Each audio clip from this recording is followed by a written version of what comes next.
T-minus 10 seconds. 9, 8, 7. We have main engine start. 4, 3, 2, 1. Ignition and liftoff. Liftoff of Discovery, the first flight totally dedicated to Department of Defense mission. And it's cleared the tower. Discovery crossing over Baja, California at the present time. A $40 million investment in a communications satellite was today put in serious jeopardy because one small component, an activator switch, failed to operate. Astronauts hastily constructed a fly-swat type implement to assist in their attempts to knock the switch on and activate the satellite. Where is the end of the wire with respect to the fly swatter? Is that correct? They've been making satellites for a long time now. Indeed, they're well past the stage of space, the last frontier of technology and all that stuff. And yet, a tremendous amount of care still goes into the building of a satellite. Each one is put together in laboratory conditions and costs millions and millions of pounds. And yet, as we've seen, they can still malfunction. For one reason or another, things can still go wrong. Now, this is no satellite, no unique piece of kit, yet a deal of workmanship has gone into this as well. But this is only one of the thousands Montegos, Maestros and Rovers that will roll off the production line here at Cowley today.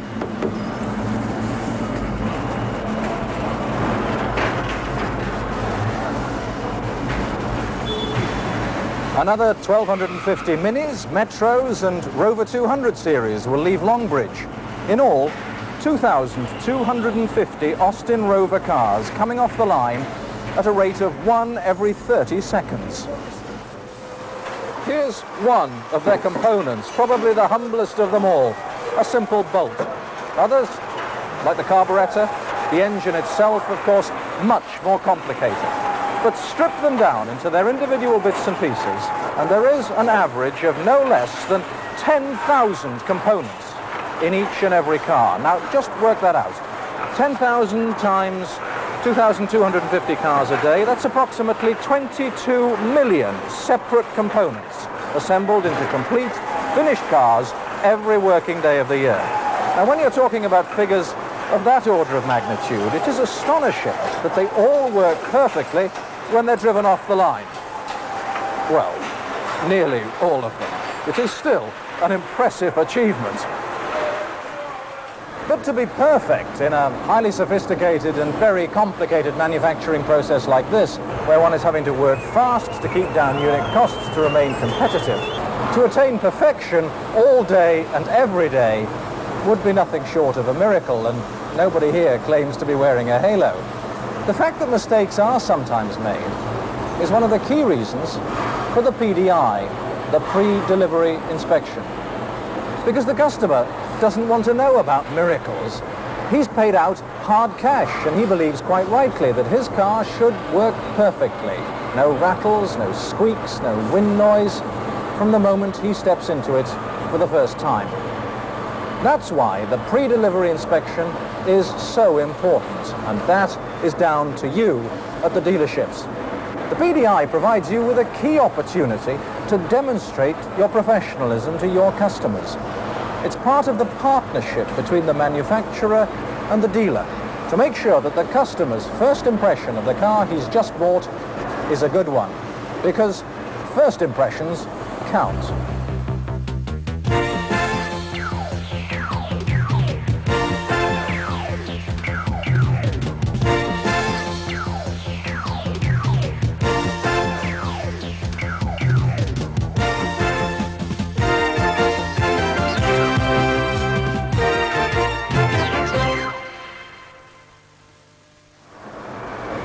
Let's come back to the partnership between manufacturer and dealer in a minute or two. And first, let's examine the sheer complexity of the manufacturing process itself and look at some of the progress made recently to improve Austin Rover offline quality. We've come a long way since the pioneers of the motor industry started making cars. In those days, there was the basic model, and it was very basic, and that was it. No variants, no optional extras, any color, provided it was black. Today, there are more than 9,000 different permutations of basic specification in the Metro alone. And all that entails in getting the components to the track at the right time and putting them together in the right way. And that's only the Metro. Add the Mini, Montego, Maestro and Rover range, and the figure runs into tens of thousands. To make them, Austin Rover has 14 factories with 38,000 people working on the design, process and manufacture of components and assembling the finished cars. Over and above that, Austin Rover ships in almost £900 million worth of components each year from outside suppliers. Suppliers who themselves employ 250,000 people, supplying Austin Rover with components from sheet steel, tyres and glass, to rubber grommets, hose clips, screws, trim lines, spark plugs and light bulbs. The potential for defects and mistakes is enormous. It's only through the severest quality control that those are eliminated. All these components come together at Cowley outside of Oxford or at Longbridge near Birmingham. And at Cowley, Longbridge and indeed at every other Austin Rover plant, the company has now invested millions of pounds in the latest technology aimed, very simply, at producing better cars. Robots, for instance, automatic computerized multi-welders and body framing fixtures which are programmed to reject panels and bodies which don't fit precisely and accurately. Even so, just to be certain, randomly selected bodies are checked again on this computerized gauging machine which automatically checks 124 key dimensions, compares them with a preset standard and prints the results. It is so sensitive that it has to sit on a 38-ton block of granite. Jim Donaghy, you're the operations director here at Cowley. It sounds as if you're investing an awful lot of money. Why are robots so important? One can perhaps understand a good paint finish matters, but aren't you at the end of the day simply replacing men with machines? It's not enough for a robot to replace a man.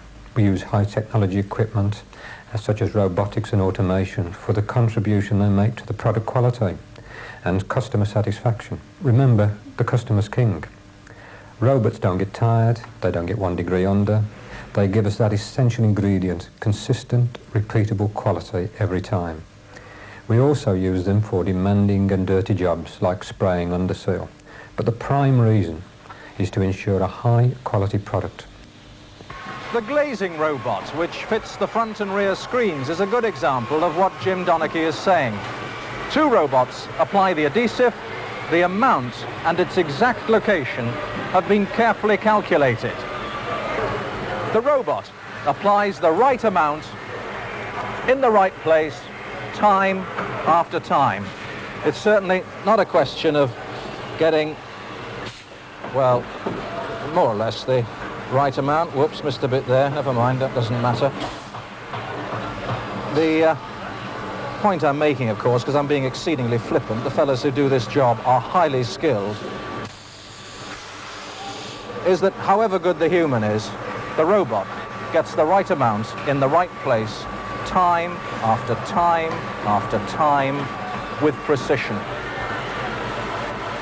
2 other robots pick up the screens with sucker pads and with cameras to guide them, place the glass in precisely the right position every time.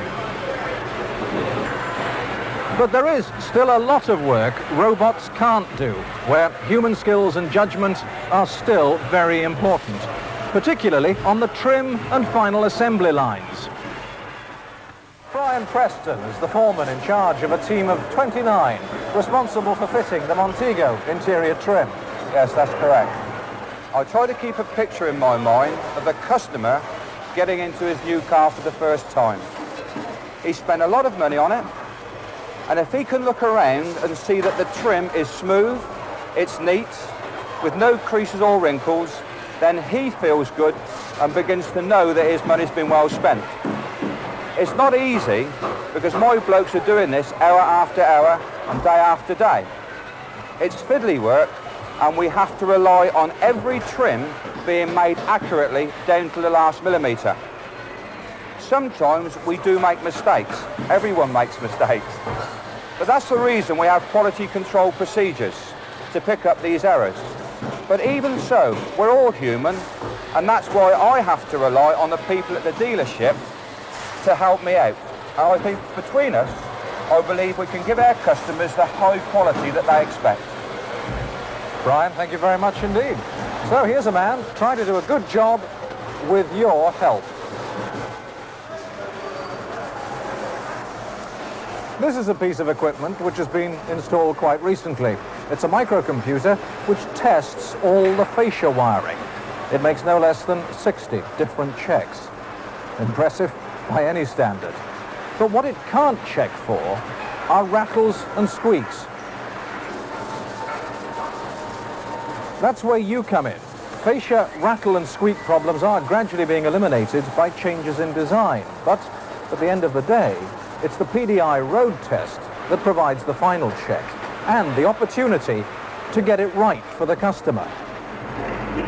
Every car coming off the line has its headlamps and wheel alignment set before going onto the rolling road to test suspension, steering, power output and braking performance.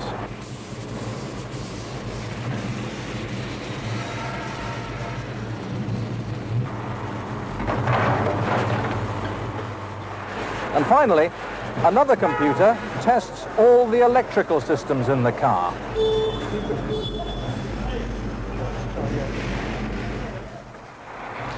So now the car's been through its final quality checks and it's on the road to you in the dealership. Now, would you say it was not a bad effort if 99% of the cars which Austin Rover produces each week are up to scratch? A reasonable achievement? Well, let's look at that a little more closely. Let's take the analogy of the satellite again. If you make one satellite a week, that's going some for a satellite, with 99% quality, you may get a switch that doesn't work. Make 100 a week, and 99 work perfectly, only one failure. Still not bad. But Austin Rover makes 11,000 units a week. So mere 1% failure means 110 cars are not up to scratch. So for a company like this, 99% quality is not quite as good as it sounds. In fact, Austin Rover has got to try to do better even than the people who produce the satellites. They do have an advantage because the satellite doesn't go through an independent PDI. Once it's on the spacecraft, it's like the blue touch paper in Retire. The customer takes his chances. Your customers, the customers who are going to get these products, get a better deal than that.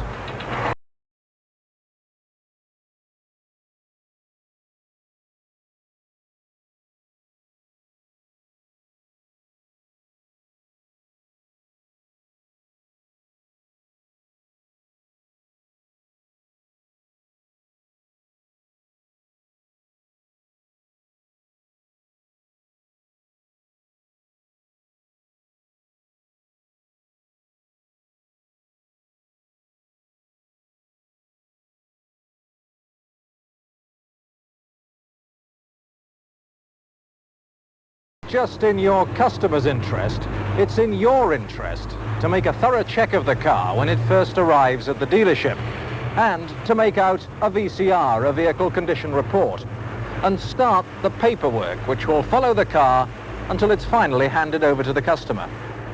Paperwork isn't just another piece of bureaucratic red tape. You can avoid an awful lot of headaches if you take the trouble to do it and do it properly. And a detailed record gives you the opportunity to tell Austin Rover why, when, and how a component failed or a quality problem was identified, so that people like Brian Preston have the chance to improve their performance where they can. Somebody once said, "No man is an island." What he meant, of course, was that we all have to rely on one another. That's certainly true of these two gentlemen, the general manager and the workshop foreman, each responsible for different facets of the dealership, but each recognizing the need to work as a team. You spent weeks, months maybe, discussing a new car with a customer. Everything he's dreamed of about this new car comes to fruition in the last 10 minutes when you hand it over to him. You only get one chance in this business, so it's got to be right first time. Austin Rover's PDI audit team has found that most problems stem from interdepartmental pressures, misunderstandings, and a lack of coordination in fulfilling customers' requirements. That's quite a mouthful. Quite simply, it means it is the responsibility of the management team in your dealership to eliminate these hiccups by improving standards and operating procedures. The PDI manual really should become the mechanic's Bible. And the checklist is a vital reminder to inspect the items listed and to make any necessary adjustments. Because a mistake at the PDI stage can leave your customer with a poor and a lasting first impression of you, and that may prove impossible to overcome. Remember, he has placed his confidence in you to the tune of several £1,000s. If only one of your customers has cause to complain about the PDI operation, it is not good enough just to rectify the fault. You should find out why it happened and make sure it doesn't happen again. There is a legal responsibility too, particularly for safety-related items, and the law on product liability is becoming increasingly tough. Signing the steering wheel hanger guaranteeing that all the PDI checks have been completed is a code of practice requirement. But the PDI check sheet can't cover everything, nor can the PDI manual. It can tell you what to look for and spell out the specifications for things like torque tightness, tyre pressures, and windscreen washer solutions. But it can't make subjective judgments. Only you can do that. Would you be satisfied with the state of the trim if you were the customer? Would you be happy with the operation of the door catch or the door's fit and alignment? Nor can the check sheet always account for individual customers' tastes. You know your customers best. The salesman knows the customer better than anybody, and he can use that knowledge to help the mechanic and himself. Most customers won't think about the many operations involved during a pre-delivery inspection. And after all, why should they? The points they look out for are, is the car clean? Is the paintwork good? Will car start first time? And every time? On the other hand, we can't afford to become too complacent. No two cars have the same characteristics. You have to keep your eyes open all the time. Talking about keeping your eyes open, do look out for this sort of thing. Customers hate those mysterious chinking noises which, more often than not, turn out to be something like this. Perhaps a spare nut or a bolt or a trim fixing left in the boot or under the carpet. Let the customer find one of these and he'll think that the car's going to fall to bits in front of his eyes. Now, it won't, of course, but that is what he'll think. Just at the time when you want him to feel comfortable and confident that he's spent his money wisely. What he won't know is whether his headlamps are set correctly, at least not until he's on the road, at night, or whether the wheels are aligned properly. And you won't know for certain either, unless you're confident that the equipment you're using is accurate. Correct calibration is vital. So, the static checks and tests have been made, and the car is now ready for its road test. The tester's driving over a planned route with varying road surfaces and conditions.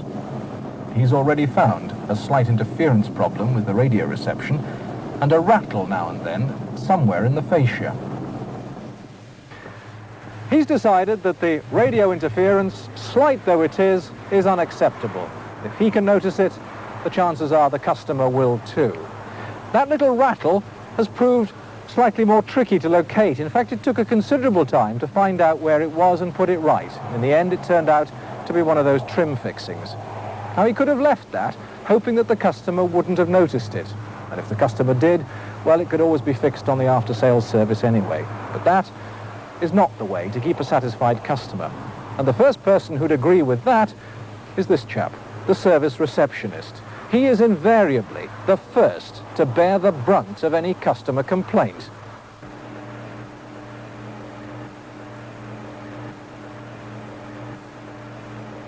This car has been selected for a PDI quality control check.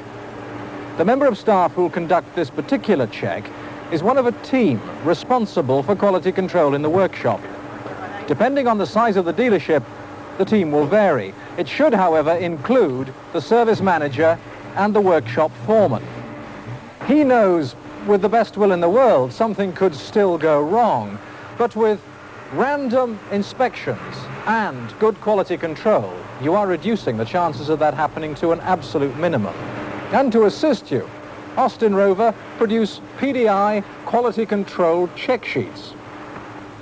The salesman is no service expert, but when the car has been PDI'd and the customer is due to pick it up a couple of hours from now, he does know the importance of checking that the correct owner literature is there, ensuring the radio's tuned, raising the aerial, giving the car a final polish.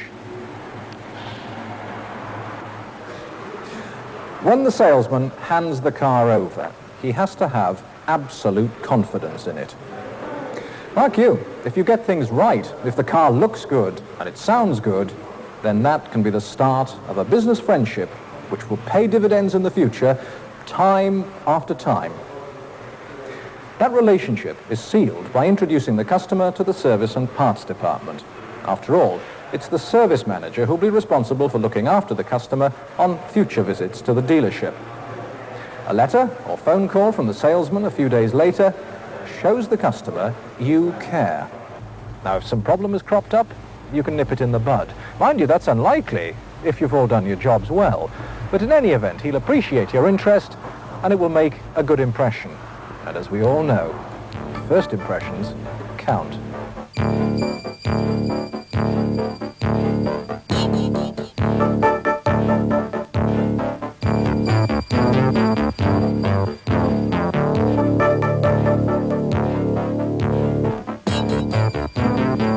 Remember, the customer's king. Between us, I believe we can give our customers the high quality that they expect.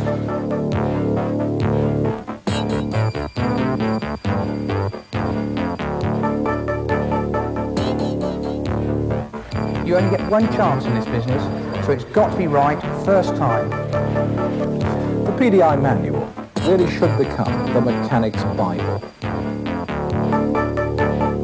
Remember, he has placed his confidence in you to the tune of several £1,000s.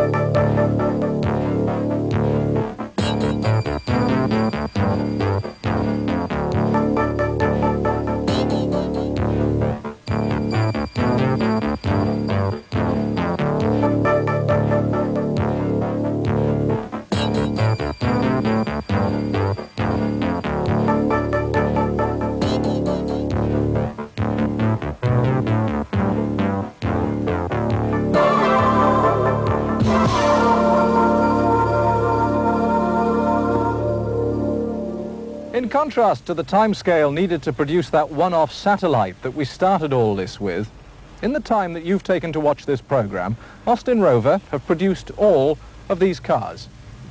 But never forget who they're for. They're for the person who provides you with a job, who pays you your wages, who gives you a good living. They're for someone who has a choice of scores of different cars and who'll only come back to you for the next one if you've made a good first impression, because that is the impression which counts.